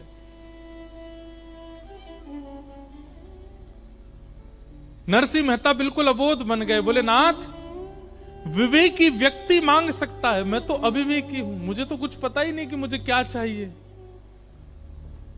महादेव बोले यदि तुमने वरदान नहीं मांगा तो हमको संतुष्टि नहीं होगी, हमारी संतुष्टि के लिए कुछ मांग लो। नरसिंह मेहता कहते हैं मांग लूं? बोले मांग लो। तो क्या कह रहे हैं, तुम्हें जो ही प्यारो, हे महादेव आपको जो प्यारा लगता है, तुम्हें जो ही प्यारो सोई देवो चित चेत है। बस इस बात ने इस पूरे ब्रह्मांड को भगवान श्री कृष्ण के परम भक्त श्री नरसिंह मेहता को जन्म दे दिया। तुम्हें जो ही प्यारो, हे महादेव यदि आप मुझे देना चाहते हैं तो आपको जो सबसे ज्यादा प्यारा है वो मुझको दे दीजिए। आप जिसको प्राणों से भी अधिक प्रेम करते हैं वो मेरा बना दीजिए, बस और मुझे कुछ नहीं चाहिए नाथ। नरसिंह के तो नेत्र सजल थे ही, लेकिन आज महादेव के भी त्रिनेत्र सजल हो गए, तीनों नेत्रों में अश्रु भरा है। आहा, महादेव क्या कह रहे हैं पता है, पर यो सोच भारी, महादेव भारी सोच में चले गए। बोले क्यों, मेरे प्राण प्यारी नारी, बोले मैंने अपने प्राणों से भी प्यारी वस्तु को अपनी प्राण प्यारी नारी यानी कि उमा पार्वती को भी नहीं दिया, और वो ये मांग रहा है मुझसे। पर यो सोच भारी मेरी प्राण प्यारी नारी, तासों कहत डरत वेद कहे नेति नेति है। अरे भैया नरसिंह कुछ और मांग ले। नरसिंह मेहता बोले एक बात में रहो, पहले जब आपने कहा था वरदान मांगो तो मैंने मना किया था कि मुझे कुछ नहीं मांगना आता, आपको जो मन करे दे दो। फिर आप दोबारा कहने लगे कि आपको संतुष्टि नहीं मिलेगी मैं वर मांगूं और आप नहीं दो तो, और अब जब मैं मांग रहा हूं तो आप कह रहे हो कुछ और मांगो। स्पष्ट कर दीजिए, मुझे चाहिए नहीं, या तो वह दे दीजिए जो मैं मांग रहा हूं, या फिर कुछ भी मत दीजिए। आप जैसे चाहो वैसे वो कर दीजिए मेरे साथ, मैं प्रसन्न हूं उसमें, उससे आपको संतुष्टि नहीं मिलेगी। अब तीसरी बात मैं कहूंगा नहीं कुछ भी, या तो जो आपका मन करे वैसा मुझे पड़ा रहने दीजिए, मुझे रोते रहना दीजिए। आप, मैं तो अनशन में बैठा हूं, मैं तो मृत्यु पर्यंत अनशन करने के लिए बैठा हूं, आपको कुछ मांगने के लिए मैंने प्रकट किया ही नहीं है। लेकिन आपकी संतुष्टि के लिए अगर आप चाहते हैं कि मैं कुछ मांगूं तो तुम्हें जो ही प्यारो, मुझे वही चाहिए जो आपको प्यारा।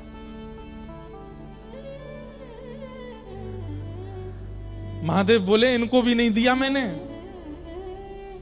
और तुझे चाहिए? बोले और कुछ नहीं चाहिए, बस यही चाहिए। आहा,